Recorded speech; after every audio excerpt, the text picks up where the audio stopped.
everyone and welcome to Balthazar. Today we're going to be checking out Delysium, which is an MMOFPS built on blockchain technology. In the open world of Delysium, the goal is for many to come in and build gaming experiences within their Web3 gaming universe. They also plan to add a ton of AI technology into their game. Will Balthazar's alpha team's review of Delysium live up to the hype? Let's dive into the report and check it out. Delysium has ambitions with its multiverse. In short, it's an open world MMO with user-generated content with a cyberpunky feel. In this multiverse, players will play side by side with AI virtual beings. These AIs won't only be NPCs, but could be companions and independent entities with which players can hang out. The Delysium core team is building a game publishing platform allowing so-called Delysium metaverse operators, or DMOs, to make their own game universes. The overall lore of Delysium starts as humanity is exploring space. It's 2045 CE, and with everyone being out there, we only got a few people left to do the things that need to be done. However, AI has been applied to every aspect of life and has propelled us into a period of exponential technological growth. This all led us past the singularity. With the singularity came a new land, not out there but down here in the digital domain. A new reality of ones and zeros, Delysium. The natives within this new frontier were called meta-beings, sentient AI populating the digital world. The people of Earth who stayed behind, not caring for this conquest of expansion, moved into Delysium to listen, to live, and experience a diverse life different from what was known. With unlimited resources and no toils, humanity lacked an adversary, a struggle. It ended up with conflict as it usually does. Meta-beings are as diverse as humans, and in the long run, all beings in Delysium are equal. But the idea of distinguishing between meta-beings and digitized humanity becomes the motivation and justification for persecution. With a conflict in full bloom, the meta-beings are consistently losing ground to the increasing presence of digitized humans. A small group of thought leaders in Delysium called the Prophet suggested that a group of residents from both sides of the Isle leave Center City and set off on an odyssey to a deeper destination in Delysium, with the goal of reaching true decentralization. AI versus humans definitely seems to be a relevant topic right now. I think it's a pretty good premise for their lore, especially with things like ChatGPT and other AI tools becoming more and more popular. I think more and more people are thinking this, potential futuristic battle between AI and humans, especially in other movies where we've seen this same kind of premise. Now, as with a lot of other Web3 games, I do have some concern with their premise being heavily focused towards that crypto and new technology and decentralization. I think they're going to have a struggle reaching the masses with those kinds of topics if they get into the too nitty-gritty of the tech space. For now, the only game mode in this multiverse is Delysium's own Battle Royale. You'll join a team of 2 other players trying to win in this 14-team, 42-player kill fest. However, with DMOs, you'll likely get a lot of different game modes coming and individual universes within the grander multiverse. You can think of this as people creating content for Roblox, Minecraft, Fortnite, etc. There's lots of different servers or game modes within those games, but ultimately it's under one branch of game still. Our alpha team tested the Delysium Alpha Battle Royale and it didn't feel very smooth. We were put in a street in a futuristic city when loading up the game. This is the open world lobby where you can interact with shops, meet up with friends, and all of that jazz. When we loaded into the Battle Royale, we noticed a slight improvement in the lag, although it was still quite bad. The bad experience is most likely due to the alpha server being located somewhere far away from us and likely not one of the best resource servers, as a whole session felt like a server lag. Obviously, this is still very early on in their alpha, so hopefully things can improve from here. There's also going to be more game styles with DMOs, which we can explore in the white paper section later in this video. Overall, the Delysium background scores a 6.5 out of 10. Now let's check out the NFT Gaming Assets and their artwork. As of writing this research report, there are several launched NFT collections, and one of which is yet to be released. The fully released collections can be seen on both Delysium's innate marketplace and on the Rareable marketplace. Here we can find outfits, weapons, collectibles, and more. Then there's the DMA NFT, which in essence is an exclusive membership that gives the owner power to select, vote, and support each Delysium universe to become more prosperous, hence sharing benefits from the entire ecosystem in the process. As we are about to launch this report, the number of DMAs sold has already risen to 13,000. This is nearly a full doubling in sales, which is a highly increased price, and according to our calculation, this amounts to a DMA sale of over 15 million. The sales cannot be verified as the addresses are not disclosed, and it all happens within Delysium's marketplace system. The DMAs themselves do not exist yet as NFTs, and as of this writing are only visible as an asset when logged in on Delysium's homepage. According to Immutable Scan, Delysium has only sold slightly above 200,000 worth of NFT assets and is ranked 68 among the top collections. If these DMA sales would be true and verifiable, they'd be in the top 5 to 10 projects across all time spans, specifically also contesting the likes of Illuvium. We find this hard to believe without proper verification, and thus we cannot currently trust this information. We urge Delysium to validate these sales and provide transparency in order to create and maintain public trust.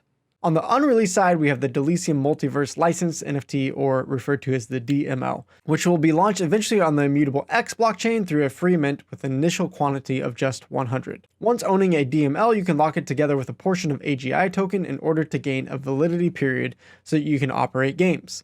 During this period, you can allow other players to log into the game through their own wallets without the need to deploy and operate their own gaming server. Empowered by these two systems, Delysium will be the first game utilizing this decentralized game publishing structure, and their hope is that more games with high quality and playability are on their way to join in the future. There's also a mention of land NFTs, but no details on it currently. All in all, we wish there had been more detailed information in the white paper or website, or easily available regarding different NFT collections and their utility. Delysium is very much trying to be a AAA level game, and we should be able to expect a certain level of information regarding their NFTs. Outside of the hard to find and somewhat lacking information, we do however like and find especially the DML and DMAs interesting. The Delysium NFT Gaming Assets score a 3.5 out of 10 and their artwork a 7 out of 10. Now let's jump into their white paper and look at their economy, blockchain, the DMO licenses, and more. To become a DMO, you have to get yourself a DMO license. With this license, you'll be able to get access to DMO's customized distribution rules to issue any on-chain incentives based on players' behaviors and performance data. DMOs can do more than just customize incentives for players. They can also create better gameplay, game modes, different assets and appearances, and other content in tandem with Delysium's team to continuously offer high-quality game experiences to players. To do this, the DMOs are provided with a full suite of game content, a UGC editor, monetization tools, tokenomics design, and more by the Delysium team. So if the DMOs are doing so much, you might be wondering, okay, what's the difference between the DMOs and the actual Delysium team? For DMOs, they don't need to deploy and maintain a game server. They'll have access to all gameplay and mechanics. They'll be able to get customized wallets, in-game assets, crypto tokens, and rules for the incentives distribution. The Delysium team will deploy and maintain the game servers, they'll co-produce gameplays with DMOs to continuously provide a better experience,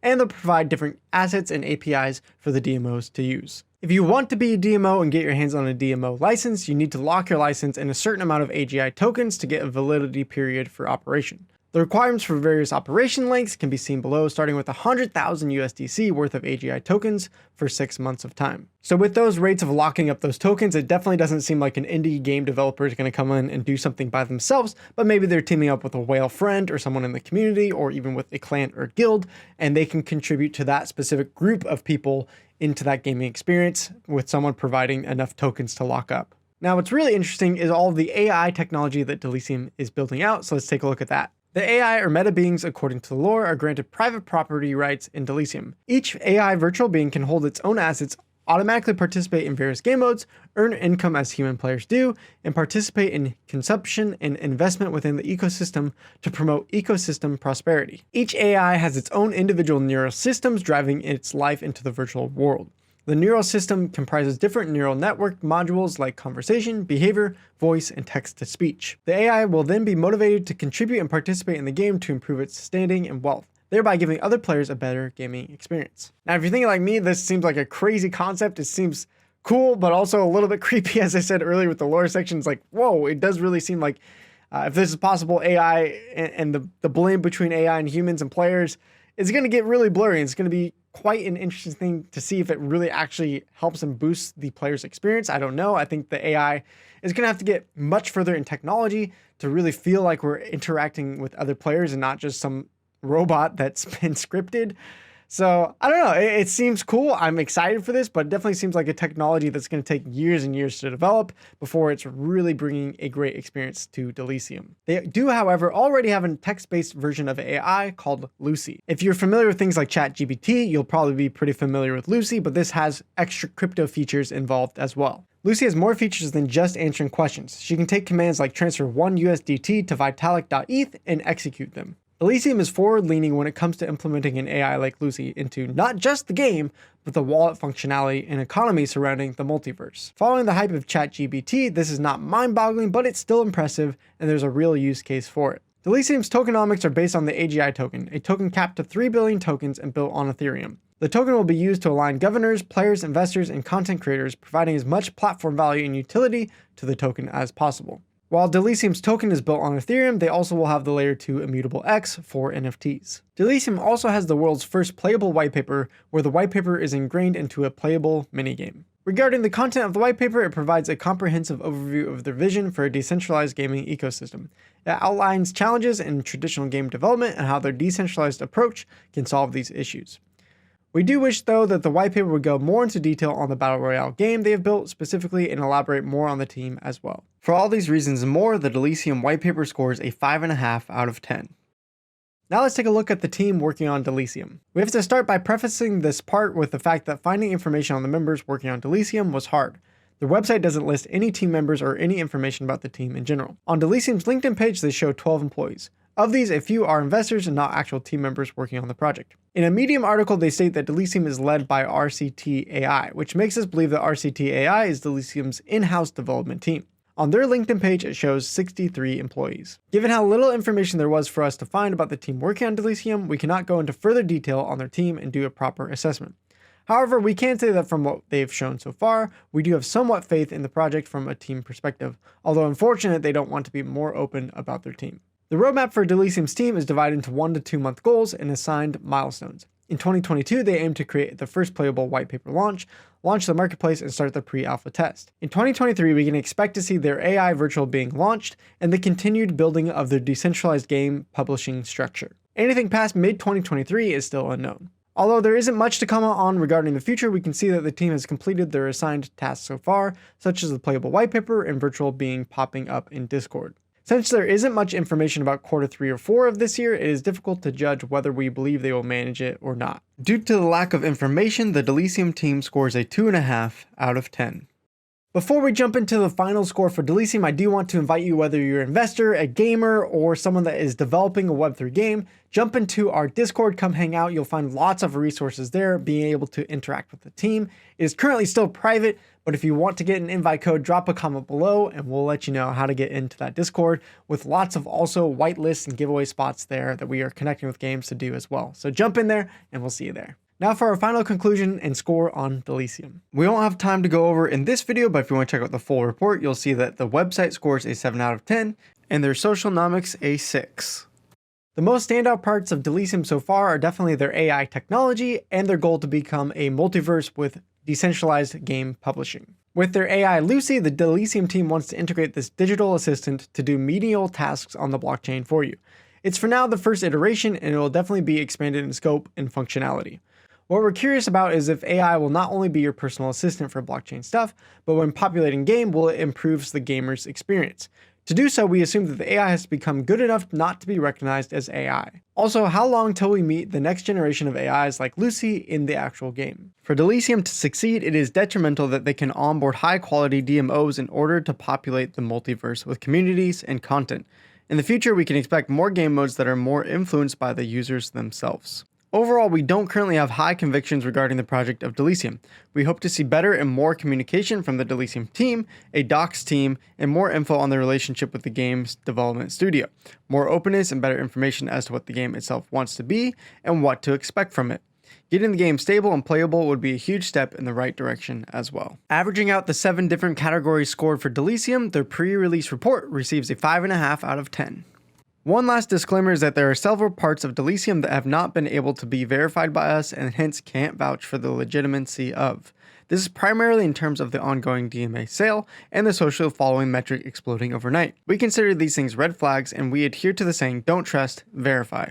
Delysium has a long way to go increasing transparency to gain public trust.